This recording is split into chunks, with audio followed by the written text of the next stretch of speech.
이번 시간에는 우리 물가 수준과 환율과의 관계에 대해서 살펴보도록 하겠습니다. 이제까지 우리가 바라봤던 모든 변수와 환율과의 관계는 단기나 중기적인 관점이라고 볼 수 있는데, 이번에 바라보는 관점, 물가가 변화하는 데 따라서 환율이 어떻게 변하는가 하는 건 좀 장기적인 관점에서 바라보는 시각이라고 평가할 수 있습니다.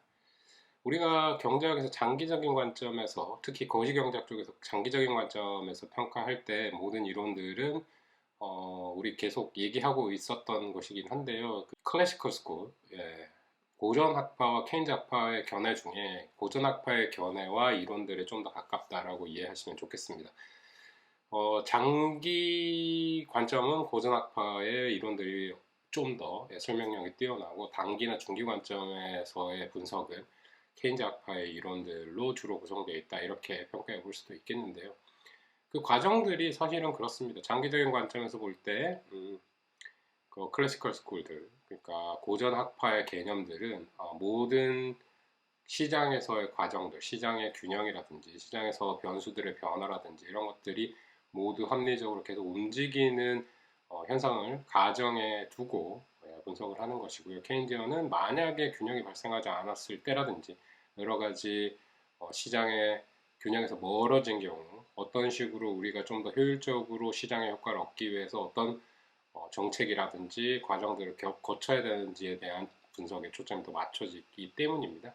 그래서 물가와 환율과의 관계, 이 주제에 대해서는 고전학파의 개념 또는 관점에 대해서 바탕으로 분석되고 있다, 이렇게 이해를 하시면 좋겠네요.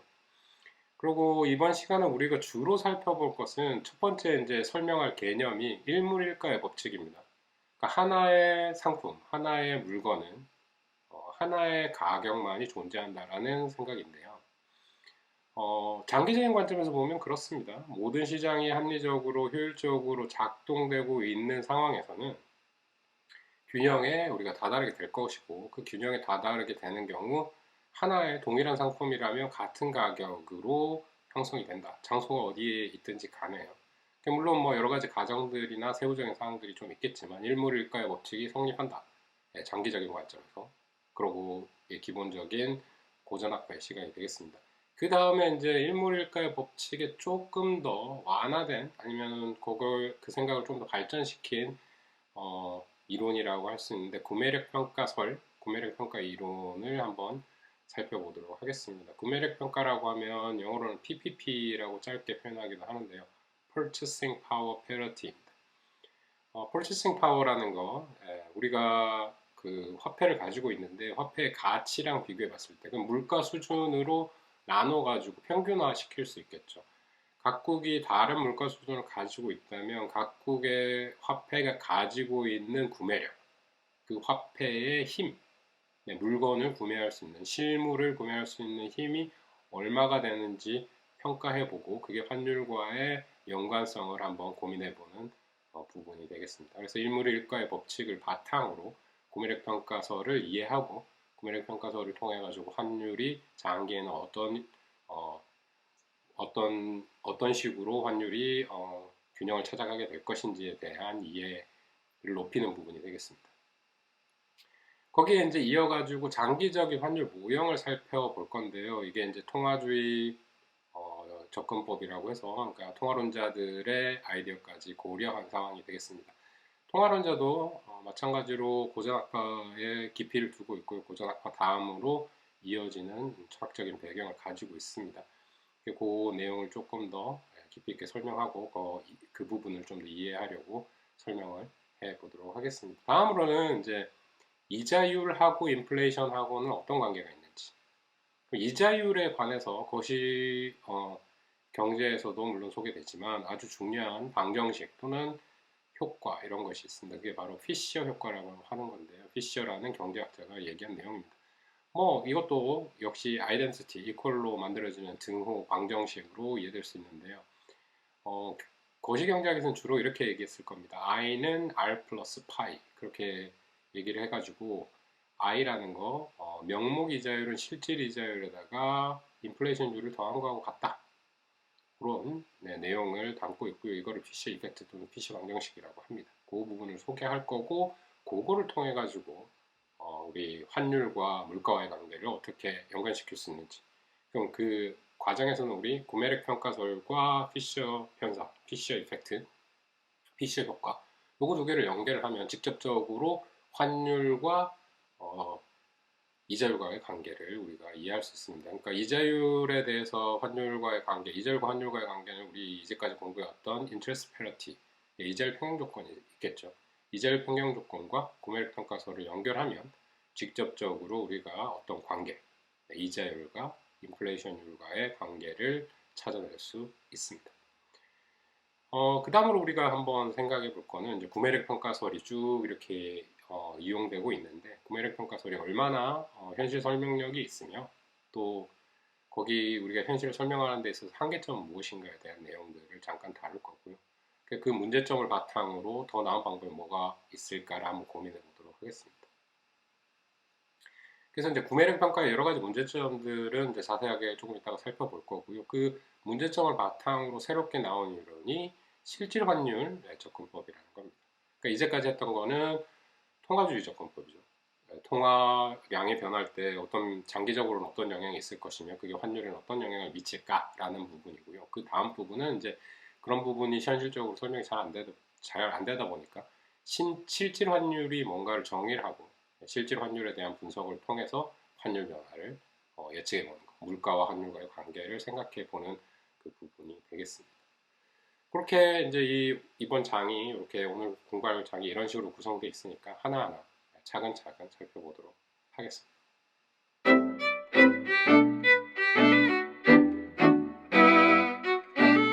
처음으로 살펴볼 내용은 일물일가의 법칙입니다. 하나의 물건에는 하나의 가격만이 존재한다라는 건데요. Law of One Price 이렇게 영어로는 말하고 있습니다. 여기서 이제 가정을 먼저 하는 부분은 뭐냐면 이동비용, 수송비용 이런 건 전혀 존재하지 않는다라고 가정을 해요. 그리고 국제간의 거래가 있을 때는 교역 장벽들, 관세 장벽이라든지 비관세 장벽이라든지 교역을 직접적으로 자유롭게 하지 못하게 하는 여러 가지 국가 간에 벌어지는, 국가 내에서 챙겨질 수 있는 경제 정책들이 있는데 이런 건 존재하지 않는다. 이상적인 아주 시츄에이션 상황이 되겠죠. 그런 상황에서 이제 우리가 고민을 해보면 하나의 물건은 하나의 가격만이 존재한다. 네. Law of One Price. 하나의 가격만이 존재한다. 하나의 균형 가격이 존재한다는 거죠. 균형 가격이 이루어지지 않았을 때, 균형 가격에 다다르지 않았을 때는 어떤 현상이 벌어지냐? 아비트러지라고 해서 내가 직접 생산하지 않는데도 불구하고 여기서 사서 딴 데 비싼 데 가서 팔면 통해 가지고 이익을 창출할 수 있는 그런 과정들이 계속 발생한다는 거죠. 그게 계속 발생할 수가 있겠습니까? 많은 사람들이 그 산업에 그런 역할에 뛰어들어가지고 하다 보면 가격 조정이 일어나게 될 겁니다, 결국은. 그래서 이제 그런 부분에 있어서 장기라는 거고요. 그러면 이제 장기와 단기를 구분하는 거 미시경제학에서는 주로 이렇게 얘기합니다. 하나의 변수가 고정되어 있다고 가정하면 단기이고 모든 변수들이 가변될 수 있다라고 생각하면 장기이다. 특히 이제 생산자 이론에서 그런 설명을 하는데요. 그래서 생산 함수 중에 생산 요소 중에 노동과 자본이 있는데 자본은 순식간에 빠른 시간 내에 변경을 할 수 없다라는 가정을 합니다. 그 가정은 보통 이제 현실적인 예로 어떤 걸 드냐면 생산 설비를 2배, 3배, 4배, 5배 이렇게 급하게 바꿀 수 없다라는 거죠. 비즈니스 상황이 변하면 노동량은 상대적으로 용이하게 바꿀 수 있겠지만 자본은 그렇게 쉽게 변하지 못한다라는 겁니다. 그러니까 시간이 필요하다. 그거를 조절할 시간이 필요하다. 그래서 단기간, 짧은 시간 내에는 자본이 고정되어 있고 장기에는 노동과 자본이 동시에 다 가변적으로 얼마든지 줄였다 늘렸다 할 수 있는 그런 유동성을 가지게 된다라고 이제 가정을 하고 시작하는 거예요. 그럼 이제 단기와 장기의 구분을 미시경제학에서는 그렇게 하고 있죠. 거시경제학적 부분, 우리 이제 다루고 있는 금융론 쪽도 사실은 국제금융론도 마찬가지로 거시경제학적인 접근법이 많습니다. 거시경제학에서는 이제 전반적인 총체적인 시장을 바라보고 있는데요. 거시경제학에서 또는 전반적인 경제 시각에서 바라보는데 크게 시장을 세 분류로 나눕니다. 상품 시장, 상품 또는 서비스 시장. 우리가 거래하고 있는 물건이 되는 실질적인 상품이 되는 거고요. 두 번째는 생산 요소 시장입니다.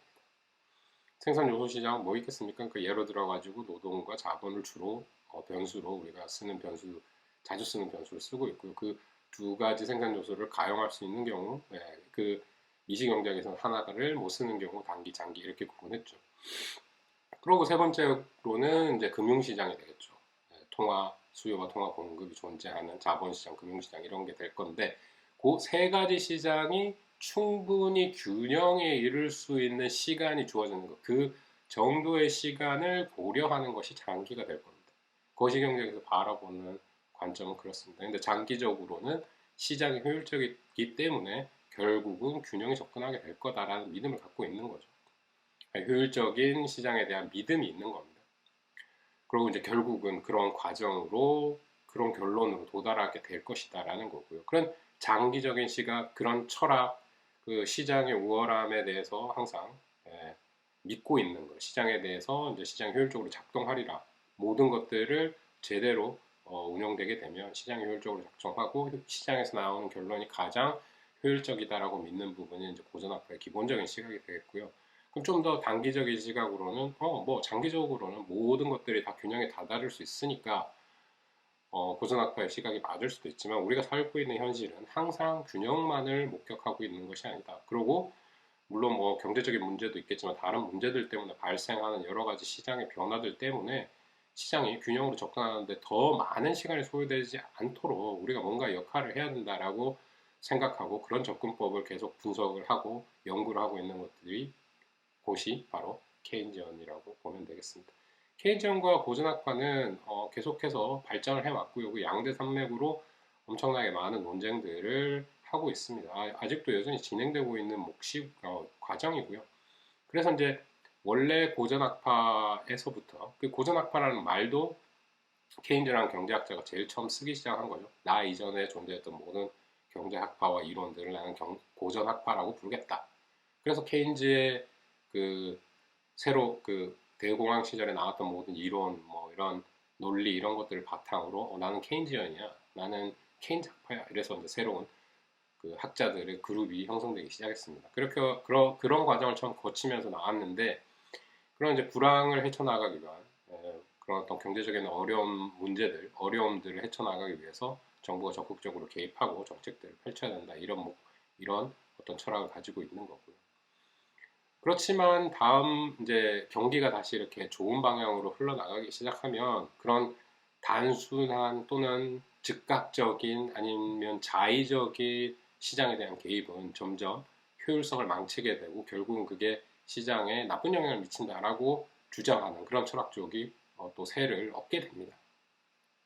물론 이것도 또한 정치적인 어떤 세와 함께 하기도 하는데요. 뭐 미국에는 양당제가 붙여져 있고 어, 리퍼블리칸하고 디모크рат하고 이렇게 좀 공화당과 민주당이 있습니다. 공화당 쪽이 좀 자유주의적인 시각, 그러니까 고전학파적인 아이디어와 경제 철학을 가지고 있다면 민주당은 좀 케인지언적인 시각을 가지고 있죠. 그렇게 흘러나오다가 이제 새롭게 또 자기네들이 생각했고 만들어냈던 이론들을 좀 이렇게 융합하고 받아들일 건 서로 받아들인 과정을 거쳐서 뉴 케인지언 학파라고 해서 케인지언의 철학을 바탕으로 해서 새로운 아이들을 좀 더 풍성하게 연구한 사람들 그 그룹을 뉴 케인지언. 그 다음에 클래시컬도 클래시컬 스쿨이 있는데 그때 뉴라고 붙이기 뭐 하니까 니오라고 해서 좀 더 고전스럽게 니오 클래시컬 스쿨이 있었고요. 있고 그렇게 이제 쭉 세를 유지하고 있습니다. 뭐 영원히 그 철학이 반대 방향에 서 있기 때문에 뭐 철학적인 방법, 정치적인 방법 이런 어떤 시각이나 위치가 다르기 때문에 아직까지 여전히 그런 논쟁은 멈추지 않고 있고요. 그 시각 자체에 하나가 더 맞다, 하나가 더 덜 맞다 이렇게 이해하시기보다는 각 방향에서 어떤 부분들이 더 장점이 있고 그것들을 어떻게 잘 조합해서 현실에 맞게 쓸 수 있을까 또는 내 인생에 도움이 되게 사용할 수 있을까 이해할 수 있을까 이런 데 초점을 맞춰주시면 좋겠습니다. 일물일가의 법칙은 사실 고전학파의 시각이라고 볼 수 있죠. 아주 장기라고 볼 수 있겠습니다. 모든 것들이 다 균형에 이른다면 하나의 물건, 동일한 상품에 대한 가격은 하나밖에 존재할 수 없다. 만약에 가격이 다른 경우에 국가 간의 교역이 일어나게 될 것이고요. 아니면 지역 간에, 공동체 간에, 경제 간에 교역이 일어나서 결국은 하나의 가격으로 통일되게 될 것이다. 균형에 이르게 될 것이다. 라고 이해하시면 되겠습니다. 자, 뭐 예를 들자면 이런 거예요. 우리 동네에 피자 가게가 두 개가 있는데 하나는 피자 한 판에 3만 원, 하나는 피자 한 판에 2만 원을 합니다. 뭐 이런 경우에 이제 우리 분석을 하기 위해서 상황을 간단하게 만들기 위해서는 이런 가정들을 하죠. 상품의 질, 그냥 피자의 질, 맛 이런 것이 동일하다고 거의 동일하다고 보고 3만 원과 2만 원의 각각의 차이를 가지고 있다라는 겁니다. 그런 경우에 이제 어떤 일이 벌어질 수 있냐면 3만 원짜리 피자를 좋아하는 사람이 피자를 먹고 싶어 하면 그 앞쪽에 2만 원짜리 피자가 있다라는 걸 알면 2만 원짜리 피자를 사게 되겠죠. 3만 원짜리 피자 수요자는 줄어들게 되고요. 2만 원짜리 상품을 사게 됩니다. 완전 경쟁 시장이라면요. 누가 혼자 아주 수많은 공급자가 있다라고 봤을 때는 누구 혼자 3만 원을 낸다고 하면 그 회사는 전혀 판매량이 나오지 않을 겁니다. 그러니까 단기적으로는 3만 원으로 가격을 올렸다고 해서 갑자기 손님이 줄어들진 않을 거예요. 근데 모두가 2만 원짜리 피자가 존재하고 있다는 사실을 알게 되면 2만 원짜리 피자를 사 먹게 되겠죠. 만약에 두 공급자만 존재하는 이런 상황이라면 2만 원짜리 피자에 수요가 더 몰려가지고 가격이 오르려는 압박이 생길 겁니다. 이전까지는 그만큼 수요가 없었는데 이제 공급이 딸릴 수 있죠. 공급이 딸리게 되고 공급이 부족하는 경우 수요 과잉이 발생하게 되는 거죠. excessive demand가 생깁니다. 그런 경우에는 내가 먼저 2만 원짜리 피자를 먹기 위해서 사람들이 여러 가지 프리미엄을 준다던가, 네, 커미션을 준다던가 이런 상황이 벌어지게 되겠죠. 그러면 2만 원짜리 피자의 가격은 점점 올라가려는 그런 압력을 받게 됩니다. 그래서 결국은 3만 원으로 가격을 올린 다른 피자 가게하고 2만 원짜리 피자 가게하고 그 가격 사이에서 어떤 균형 가격이 결정될 거다. 그래야지만 2만 원짜리, 3만 원짜리 그 피자 가게 두 개가 공존하고 결국은 어느 지점에서 가격이 형성되고 그 균형 가격에서 거래가 모든 사람들이 거래를 하게 되는 그런 단계에 이루어진다라는 것이죠. 그래서 이제 그걸 생각하고 그걸 기본적인 바탕으로 이해하는 거 일물일까의 법칙이 되겠습니다. 그래서 이제 이런 이제 가격 차이가 존재하는 경우에 예, 사람들이 싼 피자를 더 구매하게 되고요. 그러면 이제 수요가 증가하고 3만 원짜리 피자 자체는 수요가 적어지니까 공급이 감소하게 되겠죠.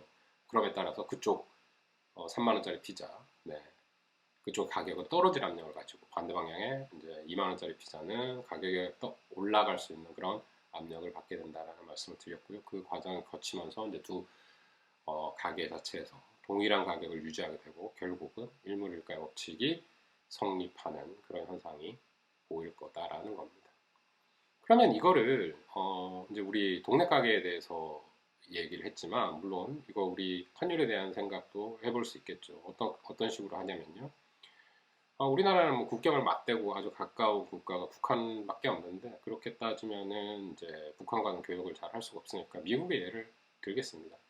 미국과 캐나다는 국경을 맞대고 있고요. 아주 가까운 국가이기도 하고 교역에서 별로 장벽들이 없는 국가이기도 하죠.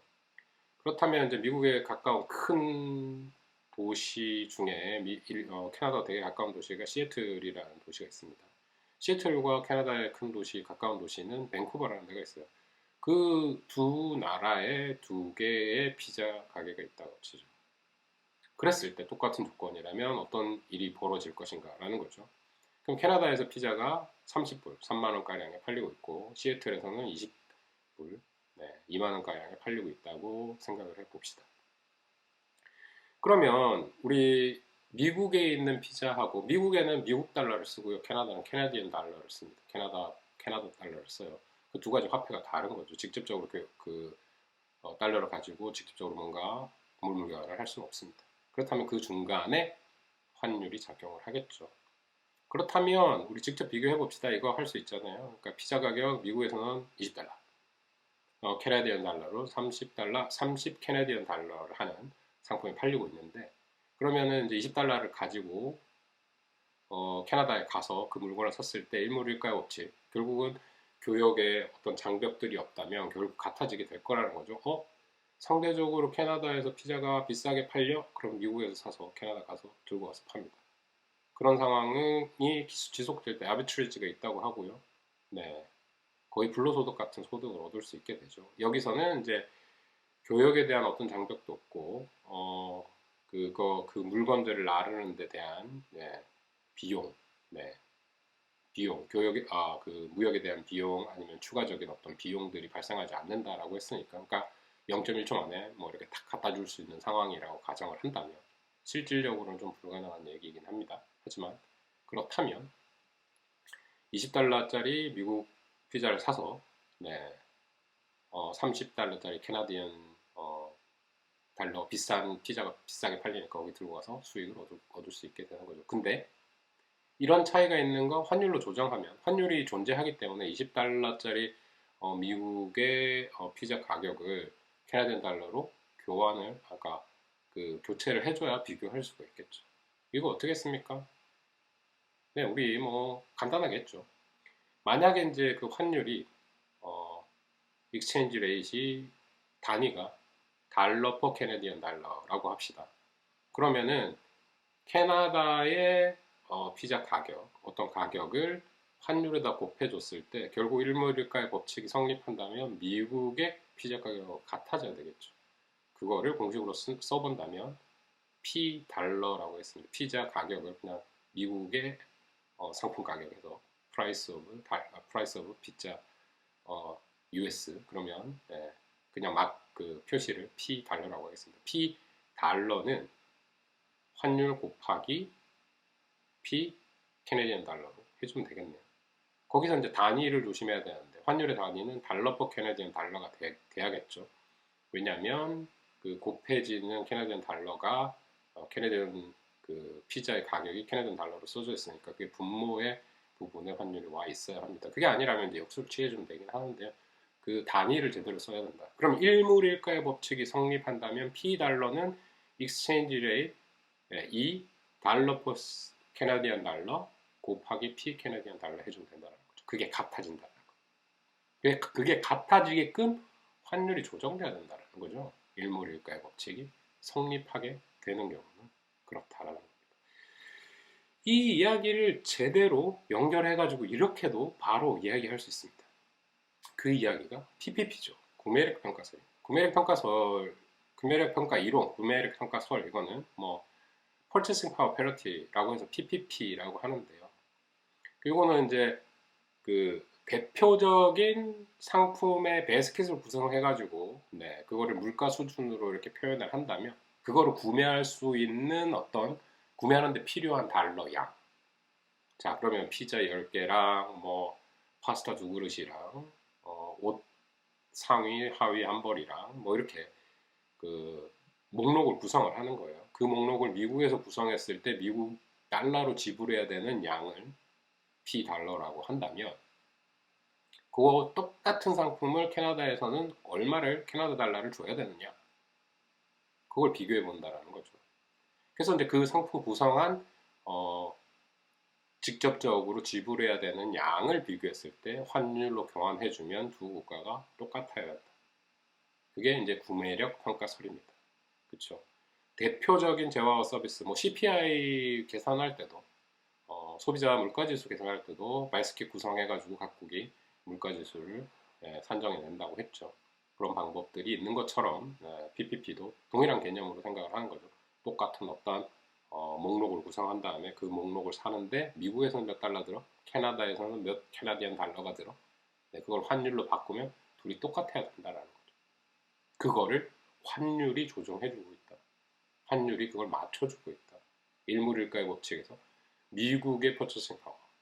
그건 달러가 아니라 달러의 그 얼마나 드느냐라는 거죠. 네. 그게 이제 그 반대로 얘기를 하자면 이제 내가 얼마나 구매력을 가지고 있냐. 내 달러의 상대적인 파워, 구매력을 의미한다라고 볼 수 있겠죠. 그래서 이제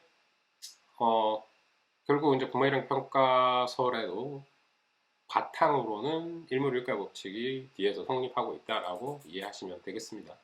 그래서 이제 공식 써봐도 똑같이, 네, 그렇게 쓸 수 있겠죠.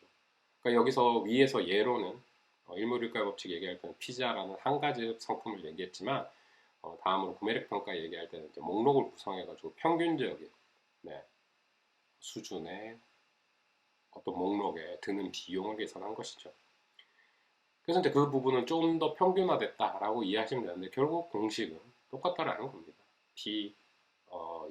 US에서 지불해야 되는 어떤 가격, 어떤 상품 목록에 대한 지불해야 되는 달러의 가치, 그거는 환율에다가 캐나다에서 지불해야 되는 어, 캐나다 달러의 어떤 수치, 그걸 곱해주면 된다라는 겁니다. PPP랑 일몰일가의 법칙이 연결이 돼서 이해가 되실 거예요. 그렇다면요. 그렇다면 이걸 조금 더 넓혀가지고 생각을 해본다면 물가 수준을 어떻게 측정하느냐에 따라서 다르지만 CPI를 구성한 그 베스킷 그대로 했다라고 하면 결국 그 공식을 바꿨으면 이렇죠. PUS는 익스체인지 레이트 곱하기 P 캐네디언 달러였는데 PUS 나누기 P 캐네디언 달러는 익스체인지 레이트다. 이렇게 쓸 수 있는 거죠. 네, 공식을 바꾸면 그렇게 바로 쓸 수 있겠습니다. 그래서 이제 환율이 두 국가의 물가 수준의 비율, 물가 수준에 의해 가지고 환율이 결정된다라고 볼 수 있는 거죠. 구매력에 의해서 환율이 결정된다. 그 얘기는 물가 수준에 의해서 환율이 결정된다라고 보는 겁니다. 근데 이제 이렇게 한번 생각을 해볼게요. 미국의 물가 수준, 물가 수준이 어떤 베스킷이 있다고 치고 200달러 든다. 그 베스킷 사는데 미국 달러로는 200달러를 지불하면 그 베스킷을 그 목록을 살 수 있습니다. 근데 캐나다에서는 400 캐네디안 달러를 지불해야 된다면 환율은 얼마가 돼야 될까라는 것이죠. 그렇죠? 그러면 미국의 물가 수준이라고 할 수 있는 200달러를 400으로 나누면 0.5가 되는 거죠. 그럼 그 환율이 0.5 달러 퍼 캐네디안 달러가 돼야 될 거다라는 거죠. 캐나디안 1달러당 달러는 50센트 바꿔줄 거야. 그쵸? 그렇게 정확하게 됨으로써 내가 어디 가서 얼마만의 가치를 가지고 있는, 내가 얼마만큼의 가치를 가지고 있는 자산을 가지고 가서 현금이든 어떤 걸 들고 가고 외국에서 바꿔서 생활하더라도 생활 수준은 똑같아야 된다. 나의 물건을 구매할 수 있는 능력은 똑같아야 된다. 이게 구매력 평가설입니다. 근데 실질적으로 이게 현실적으로 맞는 경우가 아주 드물다라는 거죠. 물가가 뭐 심지어는 국가별로가 아니라 지역별로도 다 다르죠. 지역별로 다릅니다. 서울의 물가가 뭐 지방에 우리 있는 곳 뭐 이런 곳에 비해 가지고 높죠. 부동산 가격부터 높고 뭐 여러 가지 물건의 가격 자체, 일반적인 평균적인 뭐 생활비, 그렇죠. 거기에 사실 뭐 부동산 가격이 참 큰 영향을 미치고 있습니다. 그걸 기반으로 해가지고 여러 가지 사용료, 서비스 뭐 이런 것들, 그것도 다 임대료나 이런 것들에 다 영향을 받으니까요. 그래서 물가 수준이 높은 거죠. 그런 경우들이 발생을 하고 있는데 일몰일가의 법칙이 국가 내에서도 잘 성립을 안 하는데 국제적으로 성립을 할 수가 잘 없겠죠. 현실적으로 참 드뭅니다. 그래서 우리가 지금까지 생각해냈던 거는 절대 구매력 평가설이라고 하고요. 이거를 absolute PPP라고 합니다. 그래서 이제 상대적인 개념으로 PPP를 한번 분석을 해보자. 그 출발점은 우리가 다를 수 있다고 치자라는 거죠. 어떤 한쪽이 물가 수준이 높을 수 있다. 근데 상대적으로는 같아질 거야. 변화하는 속도는 비슷할 거야. 그 비슷할 거야부터 출발해서 같아진다라고 믿음을 갖기 시작을 하는 거죠. 그래서 absolute PPP에 비해서 이제 relative PPP, 상대 구매력 평가설이라고 합니다. 상대 구매력 평가설, relative PPP에서는 환율 자체가 직접적으로 물가 수준에 비례하지는 않지만 어떻게 해석할 수 있냐? 변화율에 있어서는 동일할 거다라는 거죠. 변화율에 있어서는 동일한 현상을 보일 거다. 그러면 어떻게 이해할 수 있겠습니까? 환율의 백분율 변화는 PUS의 백분율 변화에다가 캐나디언 그 프라이스의 백분율 변화를 빼준 것과 같다. 이게 나눠져 있으니까 백분율 변화로 바꾸면 빼기로 바뀌는 거죠. 마이너스로 바뀝니다. 그렇다면 미래 환율 또는 expected exchange rate, 예, e에다가 e 붙여가지고 쓴 거요. 거기에다가 현재 환율 빼주고 현재 환율로 나눈 거. 네. 환율의 변화예요. 그것은 네, 프라이스의 백분율 변화가 뭡니까? 인플레이션이죠. 네. 미국의 인플레이션율 빼기 캐나다의 인플레이션율이다. 환율의 변화는 인플레이션율 차이에서 온다. 라고 보는 거죠. 됐나요? 그게 상대적 PPP가 되겠습니다. 절대적 PPP 환율적인 관점에서 뭐라고 그랬죠? 환율 자체가 물가 수준 또는 구매력의 비율을 나타낸다. Exchange rate 달러 per 캐나디언 달러는 price level PUS P 달러 나누기 PC 캐나디언 달러로 했습니다. 그거 뭐 캐나디언 달러를 EU 아까 우리가 쓰던 우리가 지금까지 쓰고 있던 이제 뭐 유로로 바꿔도 사실은 상관이 없겠죠. Exchange rate 달러 per 유로는 P 달러 나누기 P 유로 이렇게 썼던 건데 그게 절대적인 PPP라면 2의 백분율 변화. 그렇죠? 2의 백분율 변화는 인플레이션 레이트, 미국의 인플레이션율 빼기 유로의 인플레이션율로 해석할 수 있다. 그걸 상대 구매력 평가, relative PPP로 정의하고 있습니다.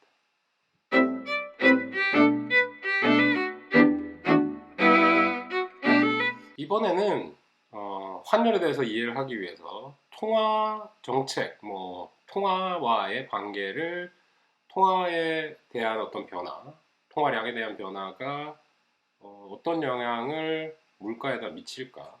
물가에다 미친 다음에 환율에다가는 또 어떤 영향을 미칠까를 한번 고민해 보도록 하겠습니다.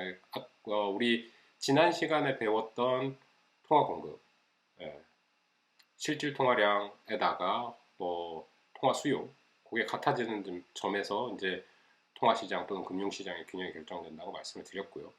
그 과정을 이제 절대 PPP랑 연관이 돼가지고 환율과의 관계까지 유도를 해내는 겁니다. 그러니까 단기적 분석하고는 아주 다른 관점이죠. 모든 균형이나 이제 과정들이 PPP나 일물일가의 법칙을 바탕으로 해서 결국은 같아질 거야. 장기적으로는 이 점에 가게 될 거야. 이런 것들을 분석하는 거기 때문에 그렇습니다. 그러면 그 공식은 그대로 있습니다. 그렇죠? MS 나누기 P. 네. 통화량의 통화 공급량이죠. 실질 통화 공급량이 될 거고 그거는 통화 수요 L, liquidity preference L에다가 R과 Y에 대한 함수였죠. 그거의 관계를 구할 수 있습니다. 근데 이거를 우리 P로 정리할 수 있습니다. 물가 수준으로. 물가 수준은 어떻게 결정되느냐? 물가 수준은 PS는 화폐 뭐 공급량 MS에다가 L 화폐 수요를 나눠준 것 같죠. 화폐 공급과 수요의 비율하고 같습니다. 그렇죠. P로 정리를 한다면 그렇죠. 그런데 아까 우리 봤던 거 뭐였습니까? 절대 PPP 했을 때 앱솔루트 PPP 하면 물가 수준의 비율, 각국의 물가 수준의 비율은 어떻게 나타났죠? 환율이다라고 나왔죠. 그럼 환율로 다시 정리를 해볼 수가 있는 거예요. P의 비율이니까. P로 우리 정리했던 거 하나는 미국이라고 치고 하나는 유로라고 치고요. 그의 비율로 나타낼 수 있습니다. 각국의 통화량, 그죠? 통화량, 통화 공급량 나누기, 통화 수요, 그거 해주면 되겠죠. 네, 그렇게 얘기한다면 PUS 나누기 PEU, 물가 수준의 차이, 그렇죠? 그게 뭐였죠? 익스체인지 레이트. 익스체인지 레이트는 절대 PPP에서 온 거. 2는 PUS 나누기 P유로였습니다. 그렇다면 그거를 써본다면 미국의 통화 공급 나누기 L이 되겠고 L이 이제 R과 Y에 대한 함수다라고 썼던 거고요. 그 US가 분자에 그 다음에 유로의 경우가 분모에 와 있게 되겠죠. 그렇게 이제 공식을 바꿔가지고 쓰면 이렇게 써볼 수 있겠습니다. 그래서 환율은 장기적으로 네, 실질 통화 자산 공급량하고 자산 수요량, 그 수요량, 통화에 대한 수요량의 비율, 그렇죠? 네, 그걸 일치시키는 그런 역할을 한다라는 거. 그 어디서 왔나요? 우리 통화 수요와 공급의 균형 조건. 네. MS 나누기 P는 L이다. 이렇게 L이라는 함수다. 수요 함수다. 그거를 P로 정리한 다음에 P의 관계 그 비율이 환율이었으니까 환율 자체가 어디서 결정된다고요? MS와 L의 비율, 각국의 통화 공급량하고 자산 수요 또는 통화 수요의 비율로 각국의 비율로 비교해 볼 수 있다라는 겁니다. 그게 이제 물가 수준의 비율이라고 할 수 있으니까요. 그래서 이제 궁극적으로 하나하나 따져보면은 이렇게 이해할 수 있겠습니다. 환율이 거기서 결정된다라는 거죠. 환율 자체가 올라가고 내려가고를 생각해 볼 수 있습니다. 여기서 우리 정의했던 환율의 단위는 달러 퍼 유로였죠. 그럼 하나하나 생각을 해보겠습니다. 통화 공급이 증가했다. 장기적으로 이렇게 통화 공급이 증가했다. 이제 우리 장기적으로 보는 거니까요. 일시적으로 증가했다가 빠지면 원래 효과는 아무 효과가 장기적인 효과는 없을 겁니다. 근데 이제 장기적으로 통화량이 증가했다면 어떤 현상을 보일 것이냐? 그렇죠? 환율이 네, 지금 국내의 P, 그러니까 물가 수준, 환율, 그 통화 공급량이 증가함에 따라서 증가하니까 환율이 증가하게 되겠죠. 그러면 절하된다고 볼 수 있습니다. 그렇죠? 환율 증가하면 달러 퍼 유로라는 단위의 환율이 증가하면 달러 가치는 감소했다. 상대적으로 감소했다. 절하됐다. 이렇게 이해하시면 되겠습니다.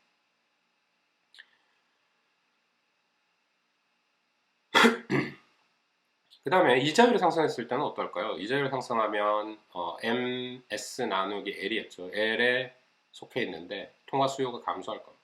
그렇죠? 통화 수요가 감소하니까 P가 감소할 거고 P가 감소한다는 거 환율이 감소할 거니까 달러가 상대적으로 가치가 증가하는 거죠. 환율 감소는 달러의 절상을 의미합니다.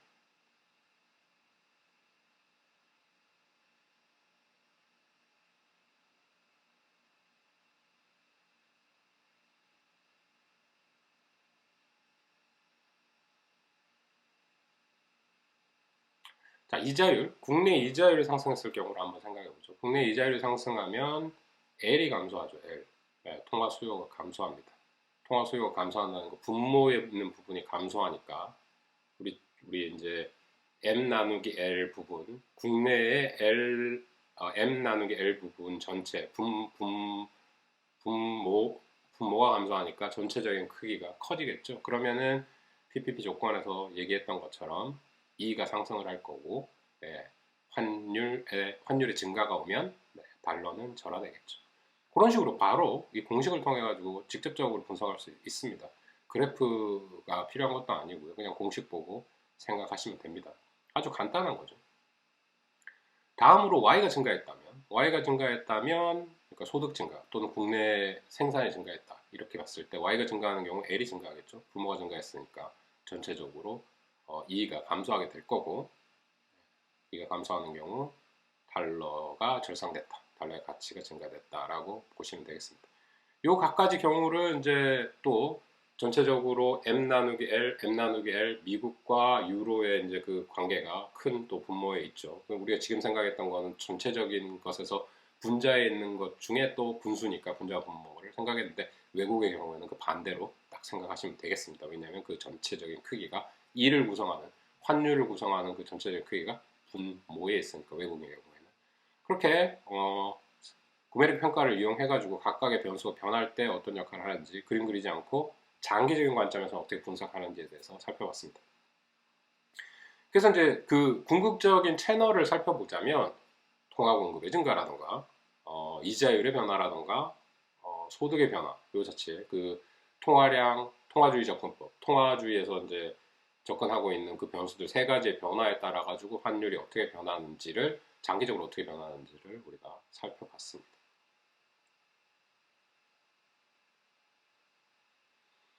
다음으로 추가적으로 우리가 하나 더 짚고 넘어가야 될 것은 피셔 이펙트입니다. 피셔 이펙트, 뭐 거시경제학에서 좀 배운 학생들도 많을 거예요. 피셔 이펙트 또는 피셔 이퀘이전이라고 하는데 피셔라는 경제학자가 만든 얘기고요. 그 간단하게 이제 한 공식으로 표현될 수 있습니다. 피셔 효과가 뭐냐? 명목 이자율이란 건 실질 이자율에다가 인플레이션율 더해준 거다. 뭐 주로 쓰던 건 I는 R 플러스 파이 이렇게 많이 썼습니다. 뭐 교과서에 따라서 다르게 쓰는 경우가 있죠. I와 R을 다른 방향으로 쓰는 경우도 있긴 한데요. 거기서 I라는 거 명목이자율, R이라는 거 실질이자율, 네, 그다음에 파이라는 거 인플레이션율 되겠습니다. 그 관계를 이용해 가지고요. 우리 이제까지 봐왔던 이자율과 환율과의 관계, 그러니까 수익률, 각국의 다른 수익률과 환율과의 관계를 인트레스트 패러티로 정의하고 그거를 통해서 우리 분석을 했었습니다. 그렇죠? 그러면은 그 공식을 한번 다시 되뇌어 보면 R 달러의 수익률은 같아지는데 뭐가 같아지냐? RF, R 유로죠. 그러니까 유로하고 항상 썼으니까 유로의 자산 수익률에다가 100분율 변화, 환율의 백분율 변화를 더해준 거하고 같다라고 썼는데 요거를 요거를 지금 얘기했던 PPP하고 연결을 시키는 겁니다. 그걸 통해 가지고 이자율과 명목 이자율과 인플레이션율, 그 다음에 환율 이 사이의 관계를 생각해 보는 것이죠.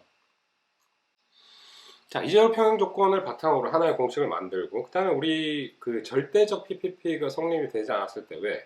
지금 이자율 평형 조건을 살펴보자면 거기 이에 대한 변화율, 백분율 변화가 들어 있습니다. 그 백분율 변화에 대한 공식이 PPP에서 어떤 게 있었죠? 상대 PPP가 있죠. 환율의 백분율 변화는 인플레이션율의 차이다. 각국의 인플레이션율의 차이라는 공식으로 정의를 했습니다. 그거 이용하면 그 두 개의 관계를 계산해낼 수 있다는 거죠. 자, 그러면은 우리 아까 환율의 백분율 변화가 인플레이션율의 차이라고 했죠. 그렇다면 여기서 말하는 R 달러와 R 유로 간의 차이 이거 자체는 인플레이션율의 차이로부터 기인한다라고 볼 수 있겠네요. 그 공식 두 가지를 연결해가지고 중간에 공식으로 똑같이 있는 거 환율의 백분율 변화 아니겠습니까? 그거 없애버리고 오른쪽하고 오른쪽 하면 새로운 조건 하나를 우리가 구할 수 있네요. 어떻게 해요? R 달러 마이너스 R 유로는 파이 US 마이너스 파이 EU가 되겠네요. 그렇죠? 네. 그런 조건을 만들어낼 수 있다는 겁니다. 그래서 여기서 이제 다른 PC 효과를 구해낼 수 있는 거죠. 이자율의 변화 또는 이자율의 두 국가 간의 차이, 두 국가 간의 차이는 두 국가 간의 인플레이션율 차이로 해석될 수 있겠구나. 이렇게 직접적으로 공식을 통해서 상대 PPP가 성립한다고 가정하고 이자율 평형 조건 만족한다면 이 조건을 구해낼 수 있다는 겁니다. 자, 우리 PPP를 통해 가지고 통화주의 조건 접근법 또는 이제 상대 PPP를 이용한 다른 변수와의 관계들에 대해서 이제 쭉 고민을 해봤습니다. 근데 PPP라는 게 현실적으로 잘 맞지 않다라는 거고요. 절대 PPP는 더더욱 그렇겠죠. 네, 구매력이라는 게 모든 국가에서 동일하게 환율이 적용되고 바뀌어지느냐, 원활하게 움직이느냐, 꼭 그렇지 않다. 실증적인 자료로도 충분히 증명되고 있지 않습니다. 자, 그러면 이제 상대 구매력 평가에 의해 가지고 살펴본다면, 상대적으로 상대 PPP는 실질 PPP에 대해서 보다는 설명력이 좀 높지만 그렇다고 해서 만족할 수준은 아니다. 그럼 이 문제는 어디서부터 기인하는가를 한번 잠깐 살펴보도록 하겠습니다. PPP의 문제점, 한계점 뭐 이렇게 생각해 볼 수 있겠습니다. 자, PPP라는 거 정의할 때 또는 일물일가 법칙을 정의할 때 가정했던 모든 내용들 중에 한 가지가 안 지켜진다면 당연히 이 조건이 만족하지 않겠죠. 첫 번째로는 이런 게 있을 수 있겠습니다. 자, 국가 간의 무역을 통해 가지고 모든 상품들이 동일한 상품들이 교역이 된다면, 교역이 다 자유롭게 이루어질 수 있다면 결국은 가격이 균형 가격으로 접근을 할 겁니다. 그런데 그렇지 않다라는 거고요. 현실적으로 교역제와 비교역제가 존재합니다. 그렇죠? 어떤 상품들은 무역을 하기가 아주 좋고 어떤 상품들은 무역하기가 아주 곤란해요. 그런 상품들이 각각 존재하더라. 그런 경우에 PPP가 완벽하게 작동하지 않을 수 있다. 그렇죠? 네. 그 기저에는 일물일가 법칙이 제대로 작동하지 않기 때문이다. 이렇게 이해하셔도 되겠습니다. 그 다음에 우리 생각으로 일물일가 법칙이 완벽하게 작동하기 위해서는 동일한 상품이어야 됩니다. 완전 경쟁 시장의 조건처럼 그런 상황이 벌어져야 함에도 불구하고 자체가 불안정 경쟁이 있다라는 겁니다. 무수하게 많은 소비자와 무수하게 많은 공급자가 있어야 되는데 현실적으로는 그러지 못하고요. 공급자가 소수인 경우가 많습니다. 그리고 공급자들이 공급하는데 그 물건들이 동질적이냐? 그러지 않은 경우가 많습니다. 큰 산업으로 보면 자동차라고 하지만 현대차, 기아차, 뭐 토요타, 혼다, 뭐 여러 가지 상표들이 있고 그 상표들마다 자기네들이 지향하는 상품에 대한 목표 또는 품질 이런 것들이 다 천차만별이죠. 네. 그렇게 아주 완전 경쟁 시장을 가정해가지고 일물일가의 법칙이 성립하는 거 특히 국제 시장에서는 더더욱 어렵다라는 거고요. 쌀만 봐도 그렇죠. 우리 완전 경쟁 시장의 예로 농산품들을 많이 이야기하는데요. 쌀만 봐도 그렇습니다. 한국, 일본 비슷한 쌀을 섭취하고 있고 다 사람들이 그걸 좋아하죠. 스티키 라이스라고 하는데 그런 쌀들, 끈적끈적한 쌀들을 좋아합니다. 근데 그럼에 비해서 뭐 인도라던가 어, 타일랜드라던가 뭐 베트남 같은 경우에는 아주 쌀이 끈적이지 않습니다. 그렇죠. 그리고 뭐 터키나 이런 쪽에서도 쌀들을 먹긴 하는데 한국이 먹는 이런 종류의 쌀들 그런 쌀들하고는 종류가 다르죠. 그래서 그 상품들이 쌀이라는 거 종류 하나로 동일한 상품으로 볼 수 있느냐? 전혀 그렇게 볼 수가 없는 거죠. 그래서 이제 완전 경쟁 시장의 조건에 맞지 않는 경우가 많아가지고 일물일가 법칙이 성립하지 않고 따라서 PPP가 제대로 작동하지 않는 것이다. 그 다음에 여러 가지 문화 차이에 의해 가지고 재화 서비스 베스킷에 대한 기본적인 가격 차이가 존재한다는 겁니다. 뭐 그거는 여러 가지 경우로 인식해 볼 수 있는데요. 네. 어떻게 느끼느냐라는 거죠. 한국에서 햄버거나 피자를 느끼는 것과 미국에서 햄버거나 피자라는 그 음식에 대한 평가를 다르게 할 수 있다는 겁니다. 한국에서는 상대적으로는 이거 뭐 정크푸드니 패스트푸드니 이렇게 얘기를 해도 상당히 상대적으로 다른 음식들, 싼 음식들, 우리가 전통적으로 먹고 군것질 했던 것들에 비해서 좀 고급, 새로운 그런 음식이기 때문에 상대적으로 미국에 대한 가치보다 높다고 볼 수 있습니다. 미국에서는 여전히 피자, 햄버거 이러면은 상당히 싼 음식 중에 하나죠. 그리고 전통적으로 그거보다 싼 음식들이 식당에서 팔리긴 했는지 잘 모르겠습니다. 다른 이제 종류들도 있겠지만, 근데 이제 상대적으로 바라봤을 때 그 어떤 상품에 대한 가격 척도라든지 그런 느낌 이런 문화적 차이들이 존재하고요. 그런 의미에서 PPP가 완벽하게 성립하기 어렵다라는 겁니다. 그리고 이제 여러 가지 장벽들이 존재할 수 있죠. 네. 무역 장벽들이 있습니다. 관세가 작동하고 있고요. 실질적으로 현실에서는 작동하고 있죠. 비관세 장벽이라 그래서 여러 가지 또 다른 분들이 있습니다. 쿼터라든가 뭐 FTA를 맺더라도 프리 트레이드 어그리먼트 해서 자유무역 협정을 맺더라도 기간을 놔주고 유예 기간을 주고 그 다음에 산업적으로 볼 때 이제 농민들에 대한 어떤 국가의 지원, 정부의 지원 이런 것들이 발생함으로써 비용적 차원에서의 계산하는 것이 완벽하게 일치하지 않는다. 전통과 정책이라든가 역사 이런 것들에 대해서 영향을 받기 때문에 생각보다 PPP가 제대로 작동하는 경우가 드물다라는 거죠. 그래서 이제 이 부분들을 조금 고려해가지고 사람들이 얼마나 작동을 하는지 얼마나 환율이 제대로 작동하고 있는지 일물일가의 법칙이라는 이런 장기적 관점에서 과연 맞는 것인지 하는 것을 평가하기 위해서 경제학자가 만들어낸 지수 중에 한 가지가 있습니다. 주로 쓰는 지수인데요. 빅맥 지수라고 하고요. 빅맥 지수를 쓰는 이유 중에 한 가지는 맥도날드가 세계 도처에 널려져 있었고 이 지수를 개발할 때 아주 계산하기 쉽게도 빅맥 하나에 1달러를 했습니다. 그럼 1달러 기준으로 계산해보면 되니까 외국 환율과의 전환도 상당히 쉬웠겠죠. 그래서 이제 빅맥 지수라는 걸 이용하고 있는데 빅맥 지수를 이렇게 직접 찾아가지고 보시더라도 환율하고 상당히 괴리감이 있습니다. 역사적으로 데이터를 다 찍어보더라도 그게 일치하는 경우가 별로 크지 않았다, 많지 않았다라는 것들을 이해할 수 있겠습니다. 그럼 이제 이런 부분들을 극복하기 위해서 이런 어떤 차이가 있다는 걸 그럼 인정을 하자 하고 내 이야기 하는데 이제 우리가 비교하고 싶은 거는 구매력이라던가 실질적으로 상품을 바꾸는 능력에 대한 얘기예요.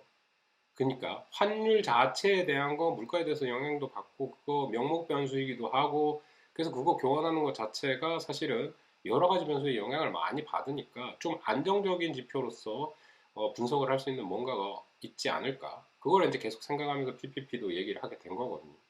그거 말고는 이제 환율에 대한 어떤 분석을 할 수 있는 게 뭐가 없을까를 고민을 하다가 실질 환율이라는 개념을 만들었습니다. 실질 환율이 뭐냐? 어, 이걸 이제 원래 이제 통화적인 어떤 교환 비율이라는 것을 실질적인 어떤 물건, 실물, 상품과 서비스 자체가 교환되는 비율을 한번 생각해 보자라는 겁니다. 그래서 이제 고려하기 시작한 게 그럼 따르게 환율 자체를 실질 환율 자체를 다른 이니셜로 쓰겠습니다. 그러니까 물건이니까 상품의 교역 주권 뭐 교역 비율이니까 Q라고 쓸게요. 그럼 Q 달러 퍼 유로라고 쓸 수 있고요.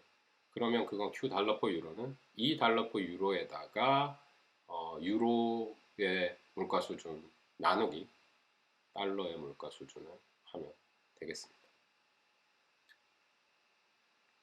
그럼 이제 원래는 어떤 거였냐? 그 상품의 교환 비율이 있을 거예요. 상품의 교환 비율에다가 US 물가와 유로의 물가 수준 나눈 거, 그거를 곱해주면 그게 환율이다라고 얘기한 거죠. 실질 환율이라는 것 자체를 이제 개념을 도입하면서 환율이 실질 환율의 변화와 물가 수준의 변화로 이해될 수 있겠다. 그 두 부분을, 두 효과를 한번 이렇게 나눠서 한번 생각해 보자라는 거죠.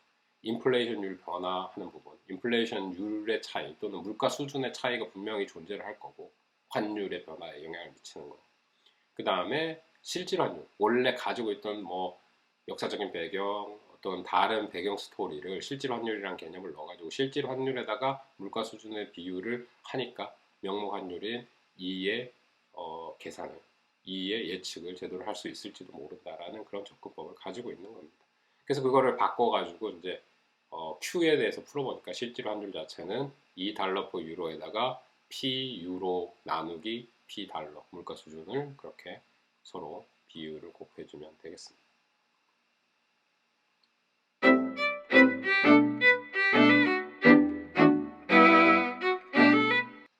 자, 이번 시간에는 물가 수준과 환율의 장기적인 관계를 분석하기 위해서 일물일가의 법칙을 설명을 했고요. 그 일물일가의 법칙을 바탕으로 한 구매력 평가, 절대 구매력 평가가 있었고 상대 구매력 평가가 있었습니다.